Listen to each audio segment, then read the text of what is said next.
Hello, welcome again, Aldsidu.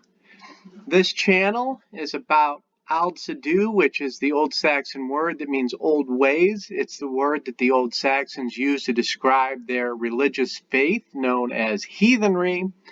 And today, I'm doing a video because I always have to answer this question, Saxons versus Anglo-Saxons. They are two different peoples. So the format of this video, we're going to discuss who the Saxons were first. I'm going to discuss the history of the Saxons because most people don't know this. Then we're going to discuss the Anglo-Saxons, and then we're going to do a comparison between the two. So first, because most people are not familiar with the Saxons lived in Saxony. They did not live in England.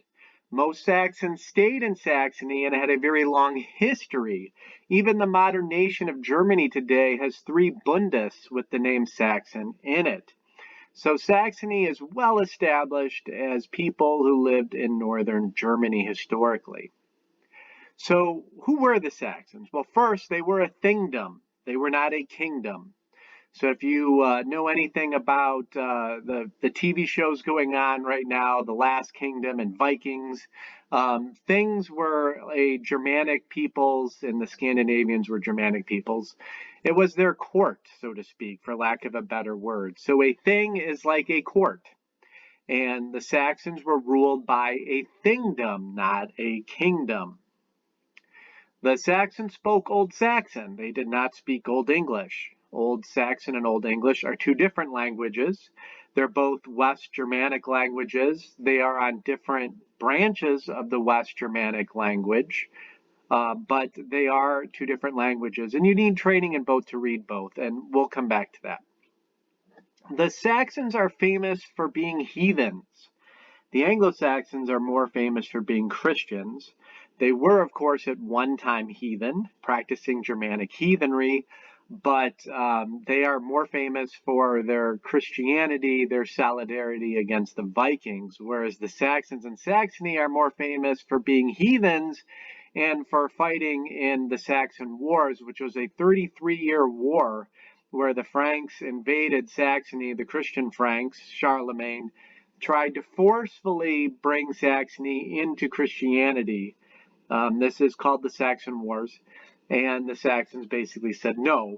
So they fought for 33 years to remain heathens. So again, most Saxons did not move to Angleland or England, and England and English are named after the Angles and not the Saxons.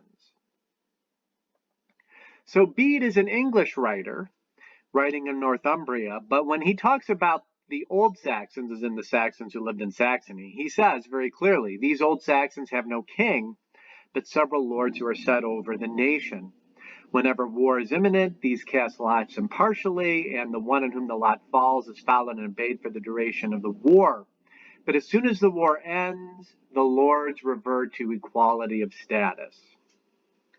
And we have lots of testimony of this. You know, Bede's not the only writer. We have writings of someone like Lebuin, which means love of wine. But Saint Lebuin was an English missionary who went to Saxony to preach to the Saxons, and the Saxons pretty much said, F you. The Saxons, again, are famous for resisting the Christian missionaries, a lot of whom did come to England, from England to Saxony to preach to the Saxons. But St. Lebuin wrote, he said, in olden times the Saxons had no king, but appointed rulers over each village, and their custom was to hold a general meeting, or a thing, once a year in the center of Saxony near the river Weser at a place called Marklow. There all the leaders used to gather together, and when they were joined by 12 noblemen from each village, with as many freedmen and serfs, there they confirmed their laws, gave judgment on outstanding cases, and by common consent drew up plans for the coming year in which they would act either in peace or war. So this is St. Lebuin writing in the 9th century, so in the early 800s. And St. Lebuin in his writing continues. He says, when the day of meeting came around, all the leaders were present, as were others whose duty it was to attend. Then, when they had gathered together, they first offered up prayers to the gods, as is their custom, asking them to protect their country and guide them in making decrees both useful to themselves and pleasing to the gods. Then a circle formed and they began the discussions. Now, I really should say this isn't St. Lebuin writing. This is a monk writing the life of St. Lebuin who is writing this down. So let me clarify that. My apologies. So a lot of people say BS, Robert or Bob. My friends know me as Bob. I go by Robert as a heathen and in the business world. But a lot of people say you're making it up. The Saxons, they all moved to England. They didn't remain in their own country. Saxon wars, Saxons fighting to remain heathen. I mean, that's not on the TV show Vikings. What the hell are you talking about? Well, you can look it up. And while Wikipedia is not the best website in the world, then look up other websites. You're going to see that the Saxon Wars is a historical fact. And honestly, I'm tired of arguing with people on it. I did not make up the Saxon Wars. This is a historical fact. I didn't pull it out of my arse here.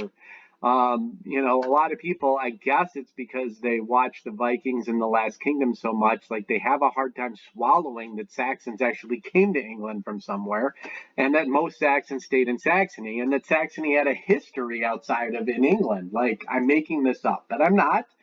But look it up. If you don't believe me, do some research. So, the Saxon Wars was a 33-year war from 772 AD to 804 AD.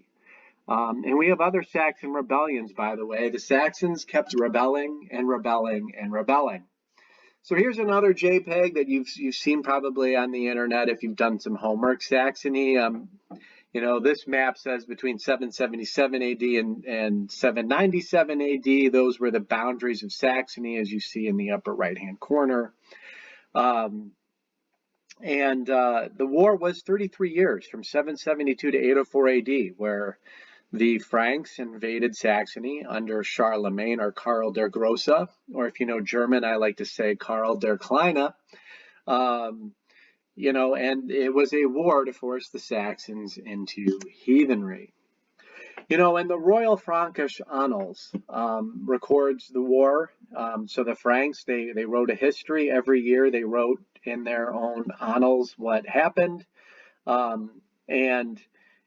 are some of my favorite quotes. The most gracious Lord King Charles, or Charlemagne. Charlemagne means Charles the Great. Then held an assembly at Worms, and from Worms he marched into Saxony, and capturing the castle at Eresburg, he proceeded as far as the Irminsul, destroyed this idol, and carried away the gold and silver he found.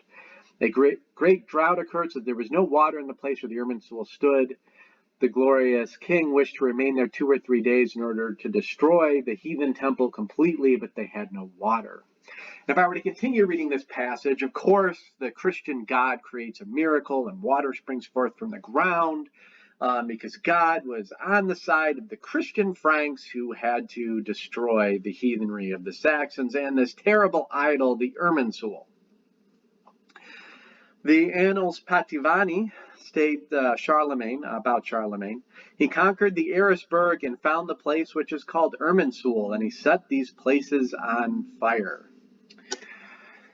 So, and the Saxons honestly weren't done. We have something called the Stellinga between the years 841 and 845 AD, where the Saxons rose up after forced Christianization, and they basically said, F you, we're going to overthrow the Frankish government, and we're going to reinstall the heathen government of Saxony. So, I encourage you to look up the Stellinga. It's the Old Saxon word that means warrior companions. Again, this is not an event that I am making up. I have been accused of making up this event. No, this is a historical event. This is not a falsehood that I pulled out of my arse. Adam of Bremen. Bremen is an Old Saxon city. Well, I don't believe the Saxons actually made that city, but it is in Old Saxon lands, and it was built after heathen times. But Adam of Bremen in 1073 AD, he wrote the Deeds of the Bishops of Hamburg. In 1073, Adam of Bremen was disgusted. Over 250 years after the Saxon Wars had ended in 804 AD, these damn Saxons were still too heathen for Adam of Bremen's liking. And we Saxons are stubborn. I like to say a lot, I'm not making this crap up because, stubborn people have told me that I make stuff up. But Again, Adam of Bremen said he ordered all pagan rites, of which superstition still flourished in this region, to be uprooted such a manner that he had new churches built throughout the Hamburg diocese in place of the sacred groves, which our lowlanders frequented with foolish reverence. So I love this passage because I always love it when a Christian monk complains about how heathen my ancestors were. I mean, to me, I love it. And Adam of Bremen also wrote, he said, for the Saxons worshiped those who were not gods. Among them, they venerated Mercury. Most of us believe that's Woden or Odin, who they were to venerate on holy days, even with human sacrifice. Now, I'm going to pause right there because the Old Saxon Heliand, which is an Old Saxon poem, states pretty clearly that the Saxons did not do human sacrifice on feast days. And even Sidonius, a Roman writing about the Saxons in the 5th century, said the Saxons did sacrifice humans, but prisoners of war. So Sidonius said that the Saxons did not sacrifice their own people. And in an ancestral type religion, that does make sense. But back to Adam of Bremen, he says they did not think it was appropriate. The Saxons, did not think it was appropriate to confine their gods in Roman temples or mold them in any likeness of human form. They consecrated groves and they venerated ancestral spirits there with reverence. They valued with reverence leafy trees and springs. They worshipped also a stock of wood of no small size set up in the open. In their native language, Old Saxon, it was called Irminsul, which means strong pillar. In Latin, they translate it as universal column, not a strong column, as it sustains everything. So, obviously Adam of Bremen is borrowing the translation of St. Alexander to Rome, where Rudolf of Fildo writes, they worshipped, as in the Saxons, in open air, a vertically upright trunk of no small size, called in their mother tongue Irminsul, or in Latin, columna universalis, in the sense that it carries everything. So now let's discuss the Anglo-Saxons. Now, first, I'm going to give a disclaimer. A lot of people say, because, my mom and dad's family live in northern Germany today, my dad's exact line did move to America, but almost his entire family still lives in Germany, which means a large part of my family still lives in northern Germany. So a lot of people want to say, because I have Saxon heritage, that I'm biased. So I have to give a disclaimer. I'm not biased at all. I love the Saxon people, and the Anglo-Saxons who went to England were pretty dang cool. Okay, I believe strongly that the Anglo-Saxons were an amazing people with amazing culture and religion.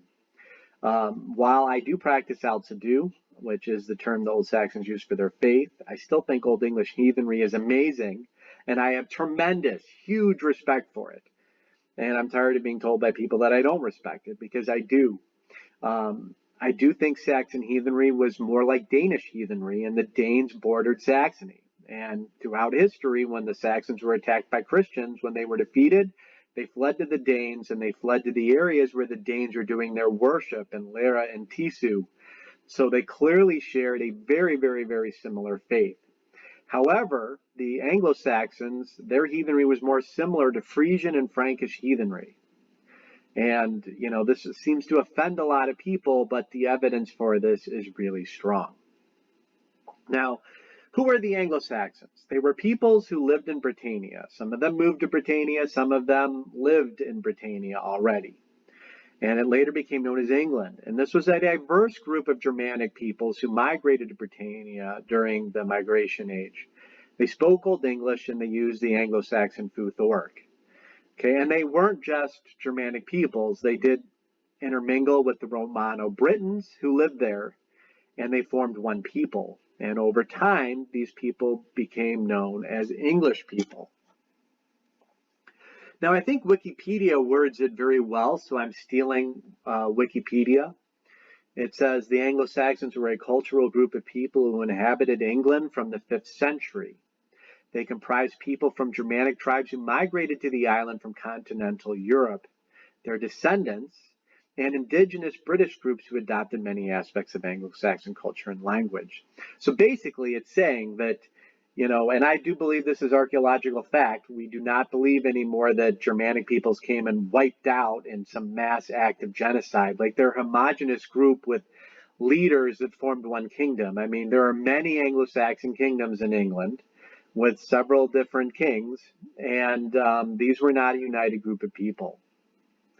So the Anglo-Saxons established the Kingdom of England, and the modern English language owes almost half of its words, including the most common words of everyday speech, to their language, Old English.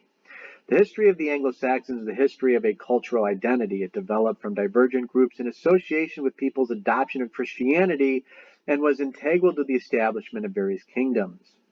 Threatened by extended Danish invasions and military occupation of eastern England, this identity was reestablished. It dominated until the Norman conquest. So I can go on and on and on. But one of the things this quote does say is that the Anglo-Saxon was a term that came about later, and actually came about in the 9th century. Well, here this quote says 8th century. I believe it actually started to use in the 800s to distinguish Germanic groups in Britain from those on the continent, as in Old Saxony. Catherine Hills summarized the views of many modern-day scholars in her observation attitude towards the Anglo-Saxons. So basically, in a nutshell, modern scholars today do believe that many Germanic peoples migrated in, not just from Saxony, but really from all over the place. And honestly, the linguists believe it was Frisia, which I'm going to get to. But let's start comparing the peoples.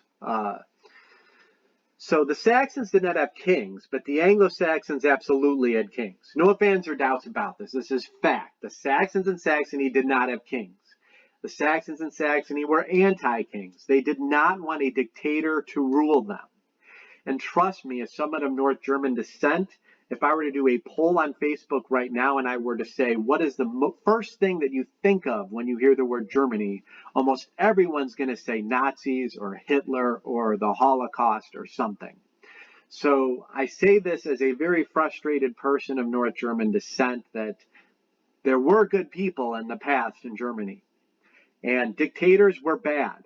And most history books of Germany start with the Third Reich and move their way backwards and argue that, the German people all along did not want dictators. But if you study heathenry and the history of Germany, you're going to find that the Saxons in northern Germany did not have kings, and they were against kings because they were afraid of dictatorships. So, it is kind of embarrassing today. I don't like to tell people I'm from North Germany because automatically they think of Nazis and the Holocaust, which is really sad. But unfortunately, it's true. The Anglo-Saxons had kings and they had kingdoms. So this is a big difference. And Saxony was a kingdom, and Anglo-Saxon England were kingdoms. The Anglo-Saxon kingdoms seemed to unite as Christians to repulse Viking heathen invaders. The Saxons in Saxony were really many Germanic small tribes that unified and later called themselves Saxons, and they were mainly fighting Christian aggression as heathens. The Anglo-Saxons used the Futhorc, and the Old Saxons used the Elder Futhark. So yes, this is fact. The only runic finds in Old Saxony are Elder Futhark finds, period. The Anglo-Saxon Futhorc is found in Frisia in England, and that's what's there. Even the Old English rune poem, which is dated to the late 8th, early 9th century, uses the Futhorc. So they use two different runic systems. And the Saxons spoke a different language than the Anglo-Saxons. The Saxons spoke Old Saxon, the Anglo-Saxons spoke Old English, and yes, these are two different languages, and you need training in both to read both. They're similar, and the spelling is quite different, but they're not terribly different, but they're different, and you do need training in both to read both. But after 21 years of reading Old Saxon daily, and I do read Old Saxon daily, I can't just pick up Beowulf in Old English or the Anglo-Saxon Chronicle and read it as well as I read Old Saxon. I do struggle with it. And oddly, I read some of Snorri's writings in Icelandic better with my Old Saxon knowledge than I read Old English. Old English is an Anglo-Frisian language, and Old Saxon is on a different West Germanic language branch than the Anglo-Frisian branch, which scholars and linguists today call Old English an Anglo-Frisian language. Now, for example, in Old English, East Saxony would be Essex, but Essex is really a modern name. So is Wessex, so is Sussex. So if I'm going to look up Old English, it's East Saxon. Okay, so in Old English, Essex is East Saxon, but in Old Saxon, East Saxony would be Ost-Sachsenland. So you can see how different Old English and Old Saxon are just from this. So the same is true with Wessex versus West Sachsenland or West Saxa. Sussex, as in Sooth Sachsenland in Old Saxon versus Sooth Saxa in Old English. So, and again, the Old Saxons only used the Elder Futhark, and the Anglo-Saxons used the Futh Orc, which are also called Anglo-Frisian runes. The Anglo-Frisian runes, or the Anglo-Frisian or Anglo-Saxon Futhark, are only found in Frisian England. So, and a lot of people accuse me of making this crap up, but, I get that Wikipedia is not the best website in the world, but look up the Anglo-Frisian languages is where Old English was and Modern English comes from. Anglo-Saxon runes, you can see, they are also called Anglo-Frisian runes. They were used from the 5th century onward to record Old English and Old Frisian. Notice Old Saxon is not listed there. The most famous writing in Old English could be Alfred's Chronicle, but I personally think it's the poem Beowulf, which probably is more famous because it's the earliest example of the Old English language extant. The most famous Old Saxon writing is Sassen Spiegel, and I do put a note here that Sas and Sas, whether it's spelled with an H or an S, were words that meant Saxon or knife people in Old Saxon, and both are pronounced Sas. So the Sassen Spiegel was a prose work written in the Old Saxon language, which is also called today Low German. The original title is Sassen Spiegel, but modern German calls it Sachsenspiegel because the nation of Germany today speaks Old German, which descends from Old High German, or modern German, Hochdeutsch, which descends from Old High German, not from Old Saxon. So the Saxons lost their language. The Franks spoke a Low Franconian, which is a High German dialect, and slowly over time, Old Saxon disappeared. And a lot of people argue with me for some reason. I don't understand why. Sassen Spiegel is the title of the work, and Sassen Spiegel also occurs 12 other times in the work itself. I mean, you can get the text of the Sassen Spiegel online and read it for free. People argue with me that I make this crap up all the time. No, I do not. And I also want to put a note here. The Romans who ruled Britannia for 4 centuries called all Germanic tribes Saxons. They did. Whether they were Angles, Jews, Frisians, Alemanni, Franks, Danes, Swedes, Geats, whatever, they called all Germanic people Saxons. And this practice continued in England later, when everyone who invaded was called Danes, whether they came from Denmark, Norway, Geatland, or Sweden, or even Frisia. So during Viking times in Anglo-Saxon England, they liked to just lump all the Northmen under the title Danes.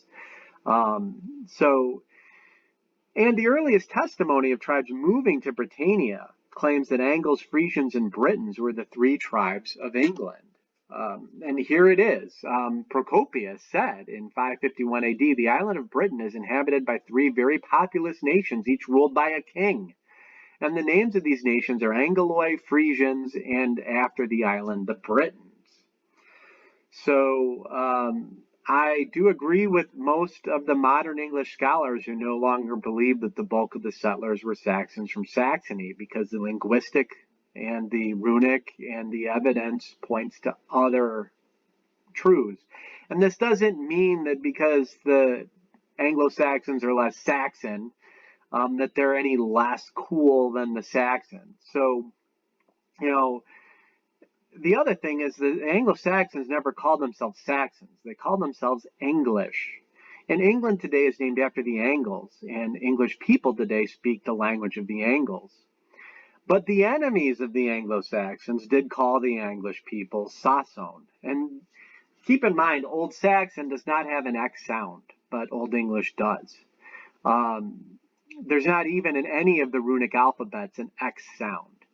But Old English is heavily Latinized. I mean, the Romano-Britons were a good number of people, and the English church never died. Even scholars believe that today. The church was always strong. And people also forget that the Church of England was the most educated church by a long shot in the world. They were way more educated than Rome, which is why even Håkon the Good, a Norwegian, went to England to get monks to help him Christianize Norway. He doesn't go to the Vatican because the English church was the best, most educated church in the world. It truly was. And they had the strongest scholars as well. That church, when the Romans left, did not die, and Germanic migrants did not wipe them out. I'm sure Germanic migrants came in and heathenry coexisted with Romano-British Christianity, but to say that the heathenry wiped out Christianity is clearly wrong. The word Saxon in Scottish Gaelic is Sassenach. Sassenach is the Irish Gaelic for Englishman. The Welsh word for Englishman is Saeson, plural, and Sais, singular. Now, I'm probably mispronouncing these. Keep in mind, I was born in America. My grandpa and my dad's first language was German and Plattdeutsch because that's where they're from, but I was born here. So, I can speak Platt. I butcher it. I do okay with modern German because I go to visit my German family. But I am not good with Old English or Old Cornish and Old Welsh, so please excuse my pronunciation. The Cornish word for English is Saesneg. England in Scottish Gaelic is Saesane. Other examples include the Welsh Saesneg, meaning the English language. The Irish word for England is Sasana. The Cornish word for English people is Soson. Sosneg in Cornish means the English language. So, clearly the enemies of the Anglo-Saxon peoples followed the Roman lead, and they were Christian pretty much all along after the Romans left. They were staunch Christians, and they did not like any of the Germanic migrants who were heathen. So they called them what the Romans called them. Pirates is how the Romans understood the word Saxon. So a lot of people say, well, what's the difference between the heathenry of the Saxons and the Anglo-Saxons? And I already said that the Saxons and Saxony were more like the Danes, and the Frisians and Franks had an Oster, for example. Oster was not a goddess known to the Saxons, and the Old Saxon poetry proves it. The Saxons always used the word Pascha for Passover or for Easter, whereas Old English, while Bede actually called it Pascha as well, he does use the word Oster when he does give the English calendar. But the first writing in Old English to really use the word Easter for Easter is the Anglo-Saxon Chronicle. But the Old English calendar had an Oster monad, an Easter moon, and the Old Saxons did not. And the Old Saxon moon names did survive. There's a writing called the Essenegrology, which lists Saxon dead by moon names. So Rheta is an Anglo-Saxon goddess. She's also a localized deity. She was not known in Saxony, but she was known to the English. And the Franks have their calendar recorded. I don't think I have it on this slide, but Einhard in chapter 29 of Vita Caroli Magni records the 12 moons of the old Frankish heathen calendar, and he lists an Oster moon. So the Franks had an Oster, the Frisians and English had an Oster, but even the Scandinavians did not have an Oster, and this pisses people off too. They want to hold on to Ostara, but I'm here to teach historical fact and not popular opinion. Even modern Scandinavia today calls Easter Påsk. Most of the world does not call Easter Easter, and most of the Germanic countries don't either. Like all of Scandinavia calls Easter Påsk today. So Bede's calendar, Bede recorded a calendar in the year 725 AD. It does apply to the Angles in England only, and it does not apply to the Saxons in Saxony, who are more like their Danish neighbors. The Saxons in Saxony had 3 major bloats a year, just like the Danes did: winter full moon, Yule, and summer bloat. The Saxons held their Althing at the same time the Swedes did their Disting, and the Danes and Saxons, I do believe, held their Althing at the same time. So, these are facts. Now, the earliest mention of Oster in an Old Saxon or Middle Saxon text is from the year 1473.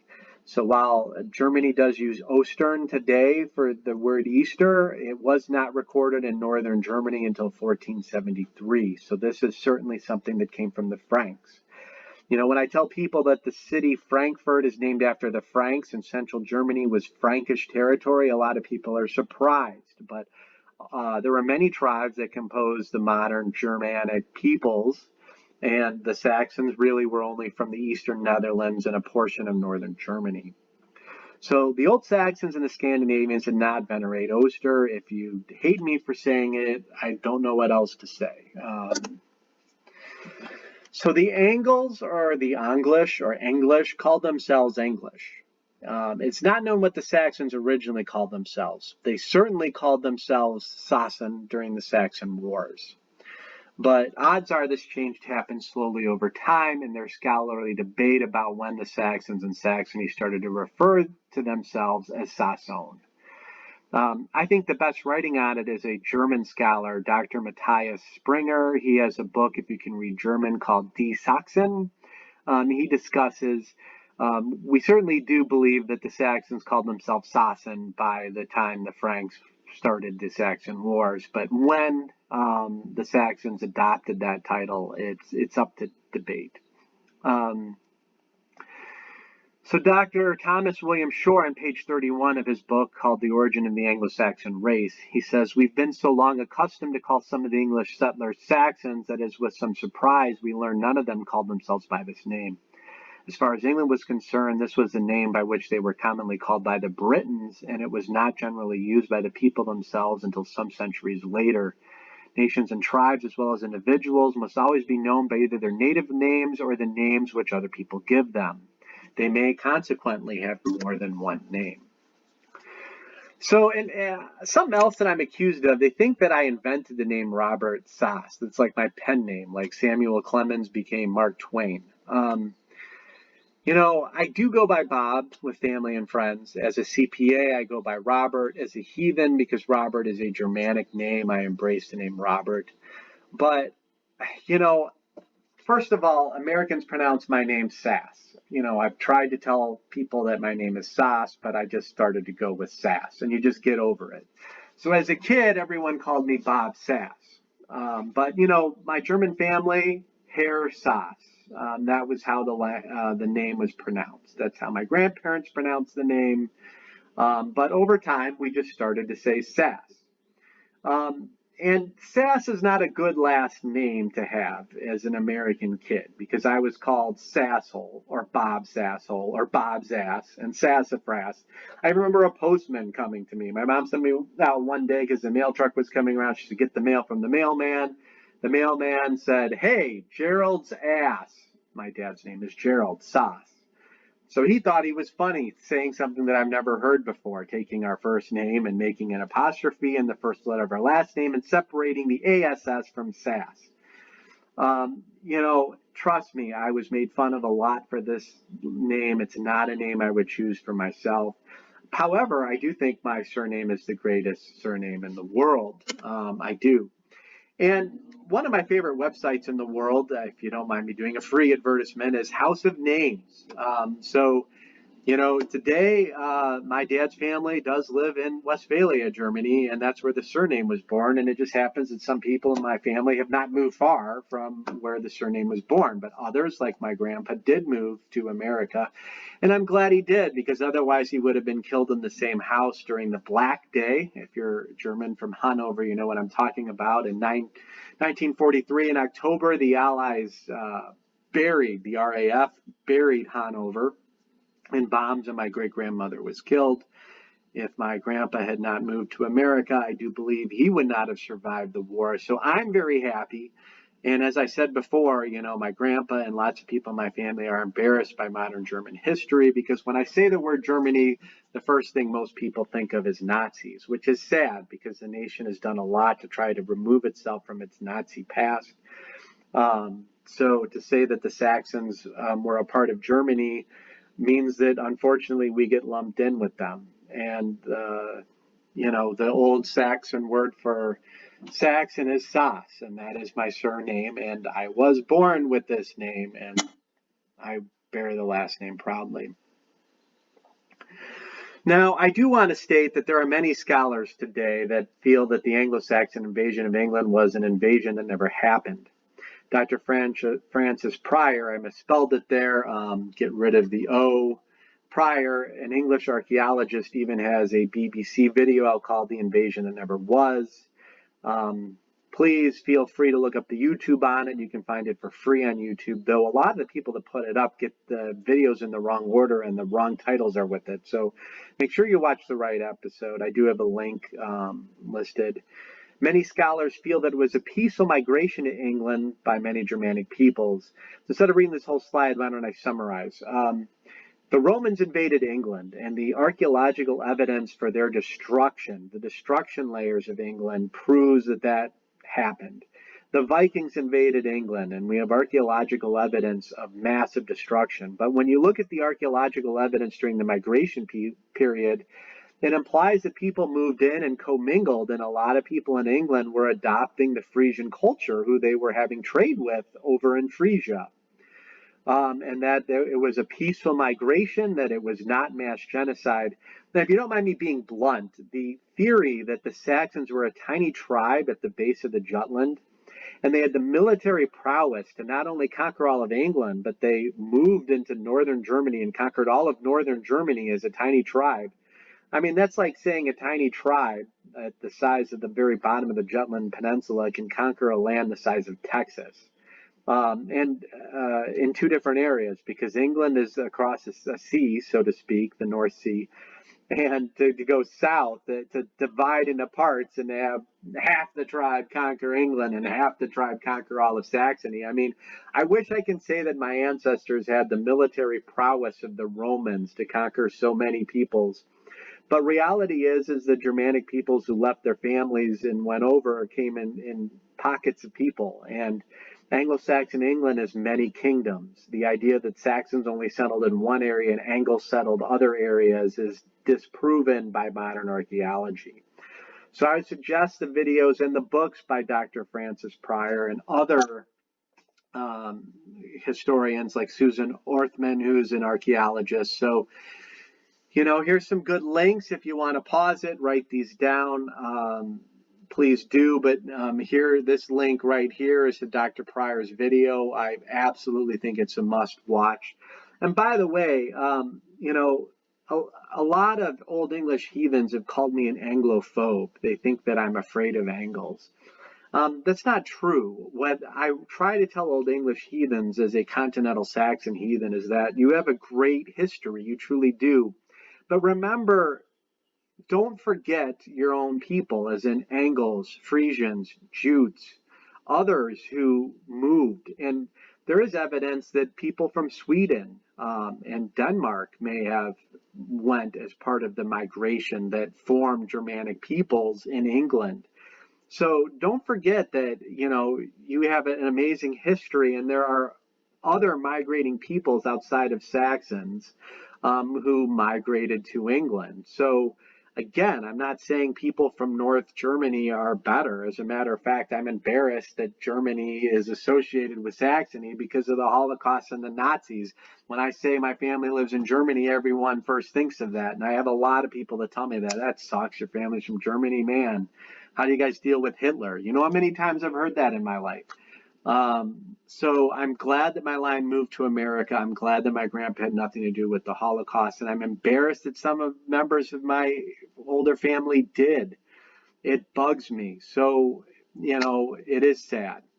But, you know, Susan Orthman and some of these other scholars who are proving that there was a peaceful migration and that the Germanic peoples didn't wipe out the Brits, and Gildas and Bede writing long after the fact were wrong. Hey, this isn't bad. We're looking for true history, and I like to study the history of the Saxon people as well. And I don't believe the Saxons in northern Germany were such a great military people that defeated so many tribes and committed genocide and wiped them out and expanded Saxony from the southern Jutland into what became known as Old Saxony. I mean, I don't believe that of my own ancestors either. So take that as you will.